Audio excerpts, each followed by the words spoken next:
네, 여러분 우리 소요리 문답 함께 다루고 있는데요. 오늘 말씀을 두 구절 좀 찾아보도록 하겠습니다. 창세기 2장 8절부터 9절까지 말씀이고요. 이어서 15절부터 17절까지도 읽도록 하겠습니다. 창세기 2장 8, 9절 그리고 15절부터 17절까지의 말씀을 읽도록 할게요. 창세기 2장 말씀입니다.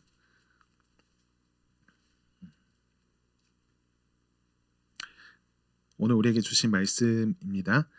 여호와 하나님이 동방의 에덴에 동산을 창설하시고 그 지으신 사람을 거기 두시니라. 여호와 하나님이 그 땅에서 보기에 아름답고 먹기에 좋은 나무가 나게 하시니 동산 가운데에는 생명나무와 선악을 알게 하는 나무도 있더라. 15절입니다. 여호와 하나님이 그 사람을 이끌어 에덴 동산에 두어 그것을 경작하며 지키게 하시고 여호와 하나님이 그 사람에게 명하여 이르시되 동산 각종 나무의 열매는 내가 임의로 먹되 선악을 알게 하는 나무의 열매는 먹지 말라. 네가 먹는 날에는 반드시 죽으리라 하시니라. 아멘. 네, 우리는 앞서서 작정을 이루시는 방식으로 하나님께서 당신의 그 작정하심을 이루시는 방식으로서 창조와 섭리에 대해서 배웠습니다. 능력의 말씀으로 만물을 창조하시고 하나님의 형상으로 사람을 창조하시며 또한 모든 피조물을 보존하심과 통치하심으로 섭리하신다라고 하는 것을 나누었죠. 오늘은 이어서 사람에 대한 섭리를 다룰 겁니다. 앞서 만물을 보존하시고 다스리신다고 그렇게 얘기를 들었는데 그 하나님께서 피조물, 다른 피조물과 다르게 왜 따로 사람에 대한 섭리를 이렇게 따로이 언급하시고 따로이 다루고 있는지 우리가 생각해 봤으면 좋겠습니다. 사람에 대한 섭리가 다른 피조물들과 다르게 특별했기 때문입니다. 다시 말해서 하나님께서는 다른 피조물과 다르게 하나님과 사람 사이에 특별한 관계를 맺기 원하셨습니다. 여러분 소요리 12문 한번 띄워주시겠어요? 네, 제가 질문을 읽으면 여러분 함께 답을 읽어보도록 하겠습니다. 하나님이 사람을 창조하고 사람에게 특별히 섭리하신 것은 무엇입니까? 하나님은 사람을 창조한 후 사랑과 언약을 맺어 완전한 순종을 하면 영생을 주고 선악과를 따먹지 말라는 명령에 불순종하면 죽음의 형벌을 주겠다고 말씀하셨습니다. 네, 다시 한번 읽어드릴게요. 하나님이 사람을 창조하고 사람에게 특별히 섭리하신 것은 무엇입니까? 하나님은 사람을 창조한 후 사랑과 언약을 맺어 완전한 순종을 하면 영생을 주고 선악과를 따먹지 말라는 명령에 불순종하면 죽음의 형벌을 주겠다고 말씀하셨습니다. 자, 오늘 우리가 읽었던 이 12문, 이 소요리 문답의 내용에 따르면은 하나님과 사람 사이에 특별한 관계를 보여주고 있는 한 단어가 있습니다. 여러분 무엇일까요? 언약이라고 하는 단어예요. 하나님께서 사람과 언약을 맺으셨다라고 하는 데 있어서 이 언약이라고 하는 단어입니다. 여러분 언약이라고 하는 말이 조금 익숙하죠. 교회 다니면서 여러 번 자주 듣고 너무 당연시하게 우리가 받아들이는 말이지만 또 익숙하면서 또 묘하게 좀 헷갈리는 점들이 있습니다. 약속이나 계약이라고 우리가 말하게 된다면요 바로 끄덕여지는 면들이 있죠. 근데 이제 이런 단어 대신에 굳이 언약이라고 하는 말을 써서 표현하는 이유가 있어요. 얼핏 비슷해 보이지만 차이가 있기 때문입니다. 여러분 예를 들어서 요즘 저희 청년 일부 지체들 중에 이사를 했거나 혹은 이제 이사를 해야 되는 친구들이 많이 있는 것 같아요. 근데 이제 집을 구할 때 여러분 그 찾아가시면 일종의 그 약속 혹은 계약을 맺곤 하죠. 집주인이 집을 제공하는 대신에 집을 빌릴 사람은 얼마의 금액을 지불하게 되고요. 그런 약속을 통해서 계약서를 작성하지 않습니까? 그리고 이런 계약 안에는 동등한 두 사람이 서로 어떤 수지 타산이 맞아서 계약을 맺는 모습을 볼 수 있습니다. 혹은 뭐 이렇게 집을 구하는 것뿐만 아니라 누군가가 이제 직장을 구하게 되었고 이제 근로계약서를 이렇게 작성하는데 노동의 대가로 얼마의 금액을 받는다라고 이렇게 작성하잖아요. 그러면 이 경우에서도 동등한 두 당사자가 서로에게 제공하는 그런 값도 얼추 서로 동의하고 일치한다라고 하는 걸 우리가 알 수 있죠. 그러니까 지불한 대가와 그로 얻는 결과물이 서로 같다라고 하는 얘기입니다. 여러분 물론 우리 자신이 행한 노동의 가치만큼 급여가 충분치 않은 것 같아서 불편한 마음을 우리가 갖는다라고 하는 건 충분하게 우리가 이해하고 있고 모르는 게 아닙니다. 그런데 성경에서 말하고 있는 약속, 그러니까 언약이라고 하는 표현은요, 이런 약속과 이런 계약과 조금 다른 면들이 있어요. 그러니까 두 당사자들 간에 약속을 맺는다라고 하는 점에 있어서는 비슷한데 이 둘 사이가 동등하지가 않습니다.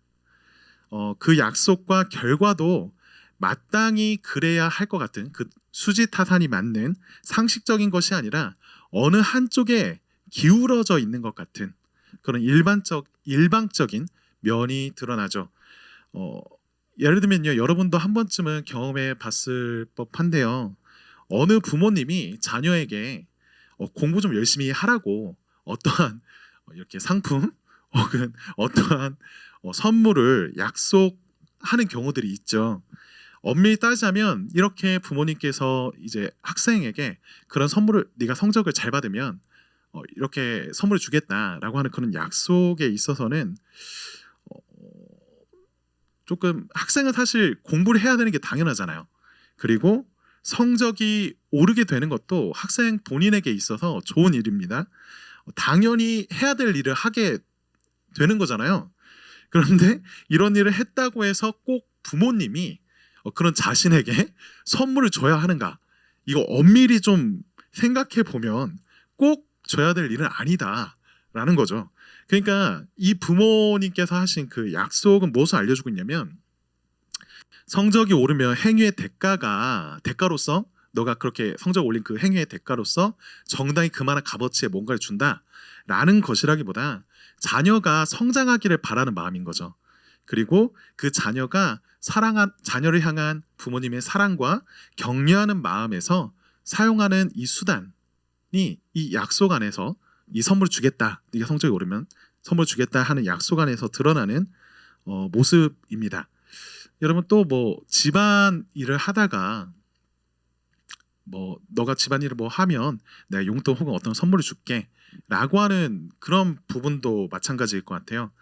여러분 제가 이런 거 잘 못하는 사람인데 그래서 이 얘기를 꺼내는 게 조금 조심스러운데 함께 살면서 집안일을 같이 한다라고 하는 건 너무 당연한 거잖아요. 그렇죠? 얼굴이 많이 빨개지고 있는데 자기 집도 아니고 그동안 밥도 많이 얻어먹었으면 당연히 해야 될 것을 가지고 뭔가를 달라라고 하는 그런 자격을 갖추게 되는 것은 아닙니다. 이 역시 자녀 혹은 그런 상대를 성장하게 하고 사랑하는 마음에서 주어지는 일방적인 약속이죠. 하나님과 우리와의 관계에서도 그래요. 피조물인 사람이 하나님을 섬기는 것은 당연하고 마땅합니다. 마땅한 것을 하면서 무언가 상급을 요구한다는 것이 이치에 맞지 않는다라고 하는 것도 여러분 알고 계실 거예요. 하나님이 디자인하셨던 것처럼 뭐 해가 매일 아침 이렇게 뜨는 것들 혹은 뭐 지구가 매 해마다 태양 주위를 돌고 있는 것들 이런 걸 뭐 당연하게 하고 있다라고 해서 그 태양이 이 자연 만물이 무슨 상을 받아야 된다 이런 생각 잘 안 하잖아요. 근데 피조물이 무언가를 달라고 하기에는 이미 받아 누리는 것만 세어보더라도 헤아릴 수가 없음에도 우리는 그것이 마땅히 우리에게 필요한 것처럼 우리에게 주어져야 될 어떤 결과인 것, 대가인 것처럼 생각하는 경향들이 있죠. 약속이라면 응답 조건과 보답의 수타산이 맞아야 한다고 하면서 이렇게 하나님을 바라보고 말할 때에는 피조물인 사람이 무엇을 얼마나 해야 하나님께 보답을 받을 수 있을까라고 하는 생각을 해볼 필요가 있는 것 같아요. 다시 한번 말씀드릴게요. 피조물인 사람이요, 도대체 어떤 것을 얼마만큼 하여야 하나님께 보답을 받을 수 있을까요? 여러분, 한 가지 좀 기억하셔야 될 것은 지금 얘기하고 있는 이 주제가 우리가 타락하고 나서의 이야기가 아닙니다. 타락하고 나서 우리가 하나님께 대하여 순종하는 것에 항상 불순한 것들이 같이 끼게 되잖아요. 이 부분을 얘기하는 것이 아니라 타락하기 전, 창조 후에 첫 사람, 그 깨끗했던 온전히 선을 이룰 수 있었던 그 아담에게 던져지는 질문이란 말입니다. 그런 아담이라면, 그때의 사람이라면 하나님께 대하여서 자신이 무엇을 함으로써 하나님께 뭔가를 얻어낼 수 있다라고 생각할 수 있을까요? 그 정도에 대해서 한번 생각해 볼 필요가 있습니다. 여러분, 이처럼 사람이 하나님께 순종하는 것은 너무나 당연한 일인데요.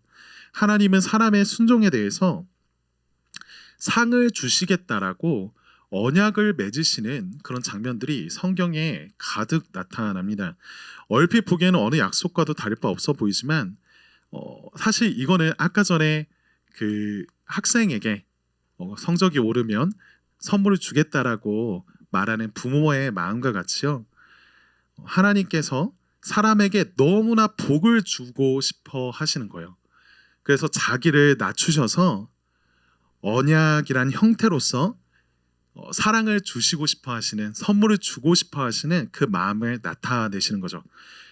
그러니까 성경에서 말하는 언약이라는 것은요, 일반적인 약속이나 계약과 다르게 하나님의 주권적인 은혜에서 시작한다라고 하는 걸 우리는 기억해야 합니다. 이렇듯 언약에 담긴 하나님의 선하심을 두고 웨스트민스터 신앙고백 제7장은 다음과 같이 고백하고 있습니다. 제가 읽어드릴게요. 하나님과 피조물 사이의 간격은 너무나 커서 비록 이성적 피조물들일지라도 창조주로서 하나님께 오직 순종할 의무만을 가지고 있다. 그들은 하나님께 자신들이 행한 것에 대한 결실을 축복과 상급으로 가질 수 없었고 오직 하나님의 편에서 자발적으로 자기를 낮추심에 의해서만 그것을 얻을 수 있는데 하나님은 그것을 언약의 방법으로 표현하기를 기뻐하셨다. 네. 오늘 우리가 읽었던 시미문 답에 관한 가르침이 지금 7장에서 신앙고백 7장에서 얘기된 이 내용과 같은 맥락에 있습니다. 우리가 하나님과 특별한 관계에 들어가게 되었다라고 하는 것을 언약을 통해 나타내 준다고 하였죠. 그런데 이 언약의 내용이 약속하고 있는 것, 우리가 하나님의 말씀에 순종하여서 그 뜻을 완전하게 이루게 되면 하나님께서 영생이라고 하는 상을 주시고, 혹은 그것을 어기게 되면, 우리가 불순종하게 되면 우리가 영벌의, 그러니까 죽음의 형벌을 받게 된다라고 하는 게 그 내용이에요. 여러분, 이미 잘 알고 있는 이 내용이 선악과를 통하여서 아담에게 주어졌던 금지 명령, 그 안에서 이 언약이라고 하는 것이 등장한다라고 하는 것을 우리는 주목할 수 있습니다. 여러분, 이런 생각이 좀 드실 수도 있어요. 그러니까 이 아담과 하나님과, 지금 아담에게 말씀하시는 하나님의 이 말씀 앞에서 언약이라고 하는 말이 따로 등장하지는 않잖아요. 여러분, 우리 같이 읽었던 말씀도 읽어보면 선악과를 주시고, 그리고 그거에 대해서 금지하는 명령을 주셨다. 그리고 그 동산 중앙에는 선악을 알게 하는 나무뿐만 아니라 생명나무도 함께 있었다. 이 내용이 적혀 있고 따로 뭐 언약이라고 하는 표현은 금방 등장하지는 않습니다. 그 성경 쭉 살펴보면요, 언약이라고 하는 단어가 처음으로 등장하는 장면은 사실 노아의 때예요. 그러니까 9장에서 처음으로 시작을 합니다. 하지만 우리가 다른 성경 본문들을 이렇게 살피다 보면 하나님께서 지금 아담에게 이것을 하지 말라라고 명령하시는 이 장면이 그냥 단순히 뭔가를 금하는 한 가지의 명령일 뿐 아니라 하나님께서 그와 더불어 함께 맺으신 언약이었다라고 하는 것을 표현해 주는 있어요. 호세아서 6장 7절의 말씀입니다. 제가 읽어드릴게요. 그들은 아담처럼 언약을 어기고 거기에서 나를 반역하였느니라. 그들은 아담처럼 언약을 어기고 거기에서 나를 반역하였느니라. 그러니까 하나님께서 지금 이스라엘 백성들의 어떤 반역된 모습들을 바라보시면서 이들의 모습이 마치 첫사람 아담이 나와 였던 그 언약을 깨뜨린 것처럼 이들 역시도 그 언약에서 떨어져 나가는구나, 불순종하는구나 라고 하는 것을 다시 한번 언급해 주고 계세요. 그러니까 처음에 아담에게 선악을 알게 하는 나무 열매를 먹지 말라라고 하는 이 명령을 주심으로써 단지 그것을 하지 말라라고 하는 것으로 끝나는 것이 아니라 그 앞에 두어져 있는 생명나무와 선악을 알게 하는 그 나무를 바라보면서 너가 이것을 잘 지키면 상으로 생명나무 가운데 약속되어 있는 영생을 너에게 주고, 너가 이것을 잘 지키지 않으면 이 선악을 알게 하는 나무 열매를 바라보면서 기억할 수 있듯이 죽음을 형벌로서 받게 될 것이다 라고 하는 것을 보여주죠. 여러분, 오늘 우리가 이렇게 다루고 있는 언약에 대해서 믿음의 선배들은요, 이름을 이렇게 붙였습니다. 생명 언약이라고 이름을 붙였어요. 그러니까 왜냐하면 순종을 완전히 하면 영생을 얻는 것이고, 혹은 우리가 불순종하면 죽음의 벌을 받게 되므로 생명을 잃게 되는 거니까요. 이게 생명에 관한 언약이다 해서 생명 언약이라고 이름을 붙였습니다. 혹은 순종이라고 하는 방식을 통하여서 이런 은혜를 받는다라고 하여서 행위 언약이라고 부르기도 했고요. 대표자와 시기에 있어서 아담과 맺은 언약이잖아요. 그래서 아담 언약 혹은 창조 언약이라고 불리기도 했습니다. 뭐 다양하게 불리긴 하는데 우리가 좀 궁금해하고 또 고민이 되는 지점은 좀 다른 부분이 있는 것 같아요. 창세기 2장 16절과 17절을 다시 한번 우리 읽어보겠습니다. 창세기 2장 16, 17절이에요. 제가 읽어드리겠습니다. 여호와 하나님이 그 사람에게 명하여 이르시되 동상 각종 나무의 열매는 네가 임의로 먹되 선악을 알게 하는 나무의 열매는 먹지 말라. 네가 먹는 날에는 반드시 죽으리라 하시니라. 우리 모두에게 익숙한 내용이죠. 선악을 알게 하는 나무의 열매, 우리가 줄곧 표현하는 표현으로 선악과를 얘기하고 있습니다.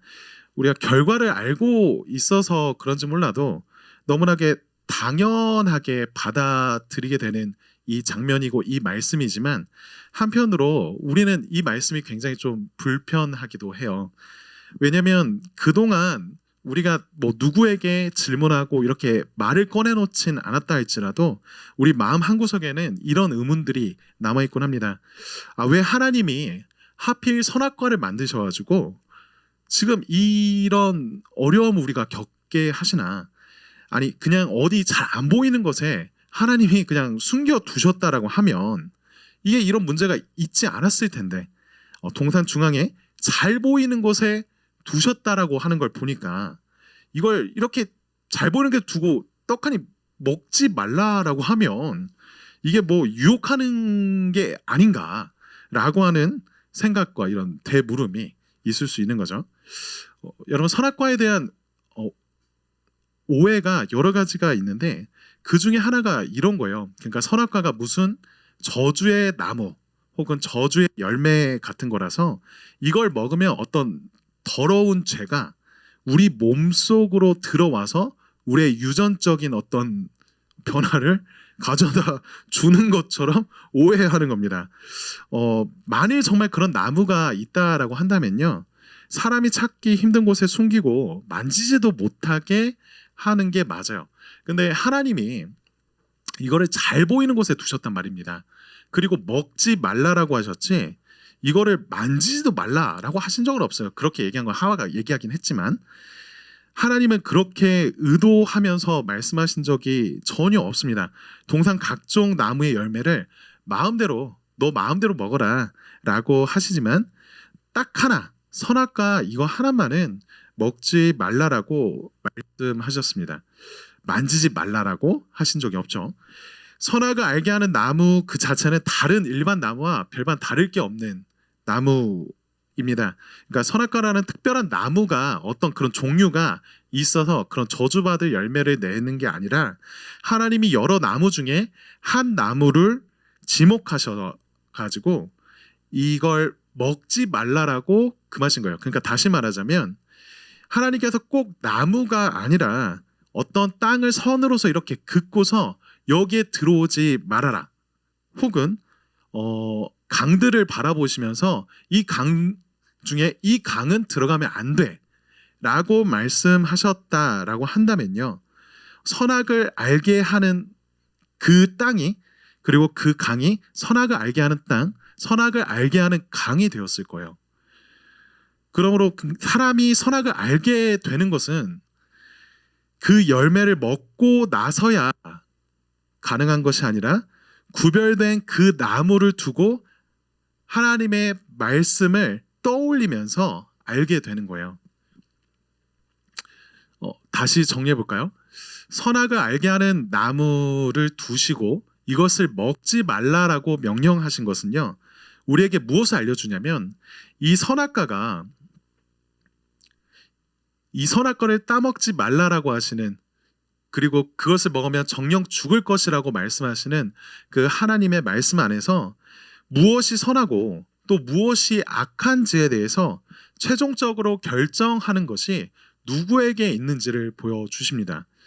아담은 동산을 마음껏 누빌 수 있었고요. 중앙에 놓여있던 두 나무를 바라보면서 이런 생각을 할 수 있었다라는 거예요. 그 나무를 바라볼 때마다 이 세상의 주인이 내 자신이 아니라 우리를 지으시고 우리와 관계를 맺기 원하셨던 그 하나님이 계시다라고 하는 것. 내가 좋다라고 생각되어지는 내가 옳다라고 생각되어지는 그 모든 것이 옳은 것이 아니라 그 옳고 그름의 판단에 있어 하나님이 최종적인 결정권을 갖고 있다라고 하는 것. 그것을 동산을 지나다닐 때마다 나무를 볼 때면 이가 깨닫고 느끼는 거죠. 그러니까 선악을 알게 하는 나무는 아담에게 있어서 또한 하와에게 있어서 예배를 하게 하는 수단이 되는 거예요. 우리가 예배할 대상이 있다라고 하는 것, 내가 마땅히 섬기고 따라야 될 대상이 있다라고 하는 걸 기억하게 하시는 거죠. 만일 선악과에 담긴 이 명령이 없었다라면요, 방금 전에 얘기했던 것처럼 아담은 자신이 이 세상의 주인인 것처럼 행사했을 것입니다. 그 외 모든 것을 하나님께서 다 가능하도록 아담에게 주셨잖아요. 하나님은 아담을 노예로 만드시기 위하여서 지금 이 제약을 하고 계신 게 아니라 이 순종을 통해서 사랑이신 하나님과 관계를 맺도록 하기 위해서 이 명령과 이 금지의 명령을 주십니다. 하나님은 아담을 사랑하셔서 선악과를 주셨다라는 거예요. 여러분, 이렇게 말하는 게 한편으로 여전히 계속 의문이 남을 수 있을 것 같아요. 왜냐하면 불편한 게 있잖아요. 그 모든 것에 있어서 내가 자유로이 선택하는 것이 더 선한 것이 아닌가? 라고 하는 어떤 제약이 없어야 진짜 자유고 진짜 선한 게 아닌가? 라고 하는 생각이 우리 안에 있죠. 여러분, 근데 이제 선악과를 금지하는 명령을 잘 생각해 보면요, 율법을 요약하고 있는 그 10계명에서 1계명이 가리키고 있는 바와 동일하다라고 하는 것을 우리는 발견합니다. 1계명은 이렇게 말하고 있죠. 너는 나 외에 다른 신들을 내게 있게 말지니라. 여러분, 주일과 오늘 주일이니까 주일과 예배를 두고서 생각해도 그래요.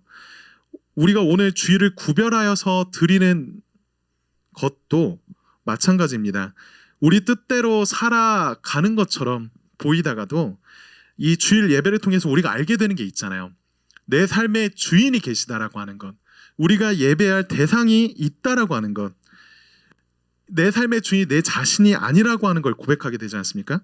선악과와 마찬가지로 하나님이 우리에게 한 날을 구별하여 두심으로 예배하게 하신 것은요, 우리가 누릴 수 있는 자유의 시간들, 그 모든 시간들 중에 일부를 제한하셔서 우리를 괴롭게 하시려고 하는 것이 아니라 그 제한을 기꺼이 선택하게 하는 참 자유, 그것이 사랑이다라고 하는 것을 우리로 누리게 하시기 위한 것이죠.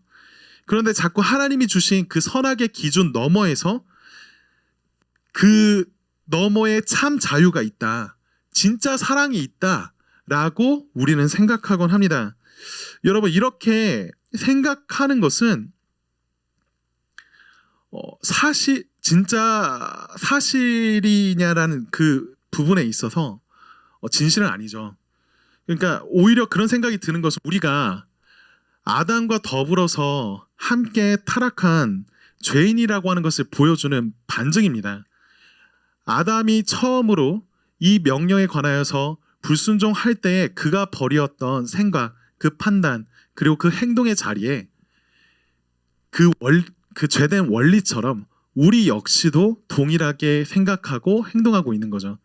하나님께서 옳다라고 하시는 것, 하나님께서 선하다라고 하시는 것, 무엇이 우리에게 행복이다라고 말씀해 주시는 것이 우리에게 기준이 되기보다 내가 판단하기에, 내가 여기기에 이 시간을 내가 자유롭게 사용하는 것, 내가 이런 것들을 자유로이 누리는 것이 더 나에게 행복이고 선이다라고 말하고 싶어하는 그 마음 있잖아요. 하나님이 없는 세상에서 살아가는 것과 마찬가지로 생각하는 그 마음이 우리에게 있는 것은 이런 아담의 타락과 더불어 우리가 함께 타락했다라고 하는 것을 보여주는 증거이죠. 선악과를 따먹지 말라라고 하는 명령을 잘 생각해 보면 이것을 순종하는 일이 그리 어렵지 않은 일이었다라고 하는 것을 알 수 있습니다. 왜냐면요, 그냥 하지 않으면 돼요. 그냥 안 먹으면 됩니다. 그냥 먹지만 않으면 돼요. 보거나 만지거나 던지거나 놀아도 전혀 상관이 없습니다. 오늘 우리가 읽었던 9절 말씀을 다시 한번 볼게요. 9절 말씀을 제가 읽어드리겠습니다. 여호와 하나님이 그 땅에서 보기에 아름답고 먹기에 좋은 나무가 나게 하시니 동산 가운데에는 생명나무와 선악을 알게 하는 나무도 있더라. 아멘. 여러분 보다시피 이 동산 중앙에요, 선악을 알게 하는 나무만 있는 것이 아니라 생명나무도 함께 있었다라고 말해줍니다. 여러분, 그 선악을 알게 하는 나무가 우리의 예배할 대상이 있다라고 하는 것을 보여준다라고 한다면 이 생명나무는 지금 뭘 보여주고 있는 걸까요? 여러분 생각하시기로 영생이라고 하는 말 있죠.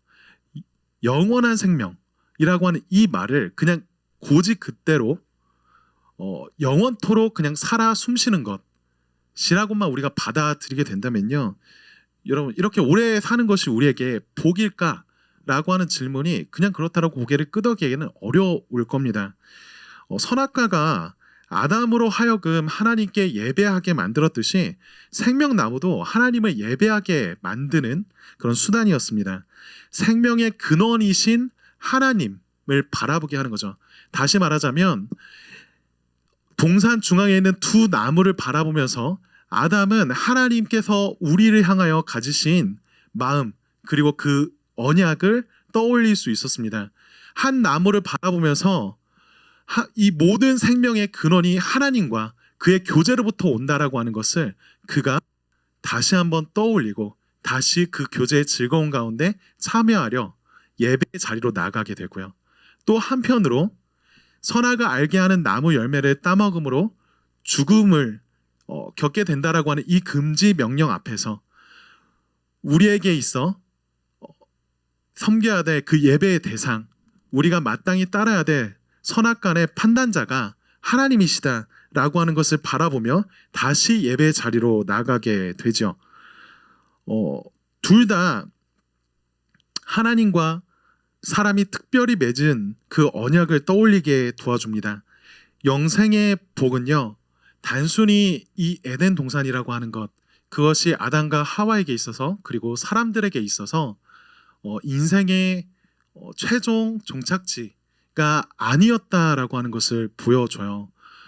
여러분, 그 하나님께서 영생을 약속하셨다라고 하는 것이 그냥 단순히 오랫동안 사는 것을 약속하셨다의 이야기 정도가 아니라 그 생명의 근원 되시는 하나님과 교제하며 그와 더불어서 그 영원한 행복을 누리게 하시는 자리 가운데로 계속이 초대하시는 것, 그로 말미암아 그 영생의 의미가 참되게 하시는 것을 의미한다라고 한다면, 여러분 이곳에서 보여주는 한 가지의 그림은 하나님께서 이 사람들을 그냥 처음 지었던 그 모습 그대로서 멈추기를 원하시는 것이 아니라 그들이 더 성장하길 바라시고 그들이 더 자라길 바라시면서 하나님과 더불어 교제하는, 하나님과 더불어 더 깊은 사랑 가운데에서 나아가게 하시는 관계로 성장시키기를 원하셨다라는 거죠.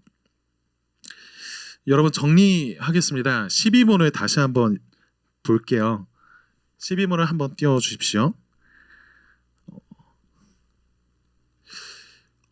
다시 12문을 읽어보겠습니다. 질문합니다. 하나님이 사람을 창조하고 사람에게 특별히 섭리하신 것은 무엇입니까? 답은 이렇게 말합니다. 하나님은 사람을 창조한 후 사랑과 언약을 맺어 완전한 순종을 하면 영생을 주고 선악을 따먹지 말라는 명령에 불순종하면 죽음의 형벌을 주겠다고 말씀하셨습니다.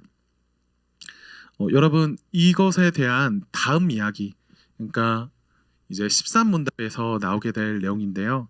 우리는 그 다음의 결과가 어떻게 이루어지는지를 알고 있죠.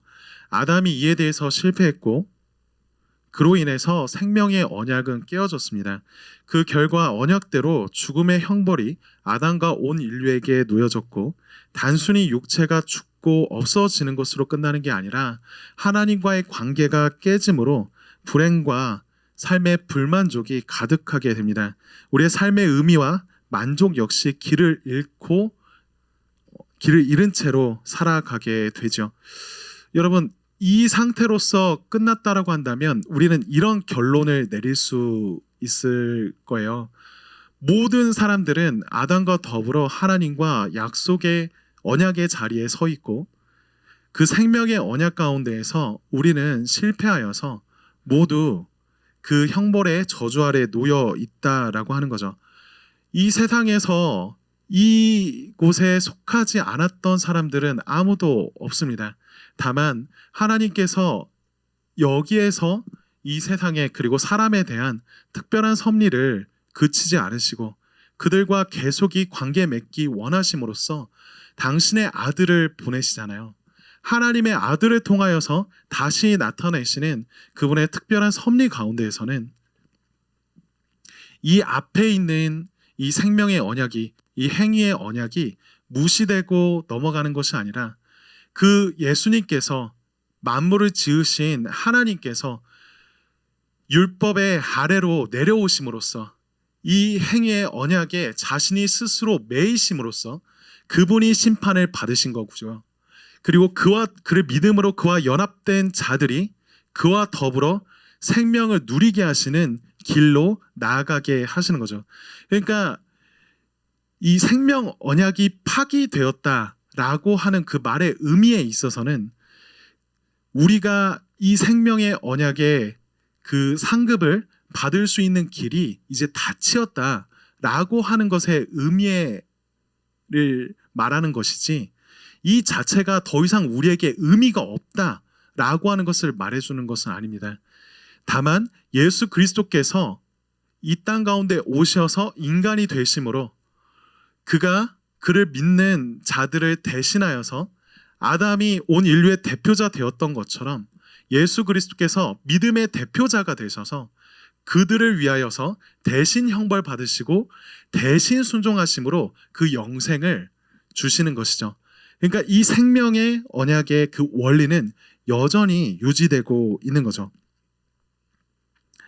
로마서 5장 18절 19절 말씀이 그와 같은 것을 말해주고 있습니다. 그런즉 한 범죄로 많은 사람이 정죄에 이른 것 같이 한 의로운 행위로 말미암아 많은 사람이 의롭다 하심을 받아 생명에 이르렀느니라. 한 사람이 순종하지 아니함으로 많은 사람이 죄인 된 것 같이 한 사람이 순종함으로 많은 사람이 의인이 되리라.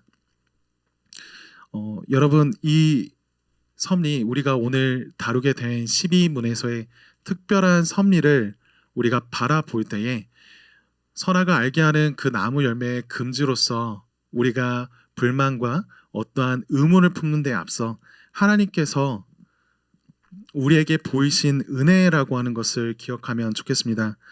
조물주가 피조물에게 완전한 순종을 요구한다라고 하는 것은 너무 당연한 것입니다. 그러나 그 완전한 순종의 행위의 값으로 영생을 주신다는 것은요, 말이 안 되는 것이죠.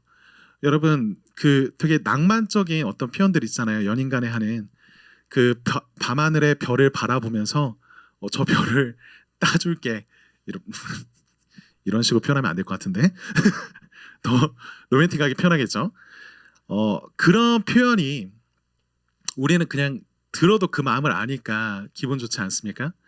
근데 하나님께서 지금 사람에게 찾아오셔서 그와 관계를 맺으실 때 그와 약속을 하시면서 주시겠다라고 하시는 그 상급은요, 그냥 단순히 이 세상의 그 무엇으로 끝나는 것이 아니라 온 세상을 지으신 그 하나님, 온 우주의 주인이신 그 하나님 자신을 우리에게 주시겠다라고 하시는 겁니다. 그 하나님을 우리에게 주시고 싶어 하시는 그 마음이 그치지 않아서 당신의 아들을 우리에게 보내셨고요. 그 아들을 통하여서 여전히 그 사랑의 마음을 우리에게 나타내 주시죠. 당신을 주시겠다 함을 참으로 이루어 주십니다. 아들을 보내주셨고요. 그 아들과 더불어 성령을 보내주셨고요. 그 성령과 더불어서 아들을 통하여 하나님을 우리의 아버지라고 우리에게 보내주십니다. 우리가 섬기게 된 이 하나님의 은혜가 우리에게 작지 않다라고 하는 것, 큰 은혜라고 하는 것을 우리가 기억하였으면 좋겠습니다. 순종이라는 행위가 영생의 조건이 아니라 하나님의 은혜를 받는 방편이었다라고 하는 그 사실 앞에서 순종이 우리를 더 큰 행복으로 인도한다라고 하는 사실, 이것이 그리스도께서 기꺼이 고난 가운데 순종함을 배우심으로써 우리에게 나타내신 일임을 우리도 함께 배워갔으면 좋겠습니다. 우리 같이 기도하였으면 좋겠는데요. 여러분, 찬양을 하나 같이 부르고서 기도했으면 좋겠어요.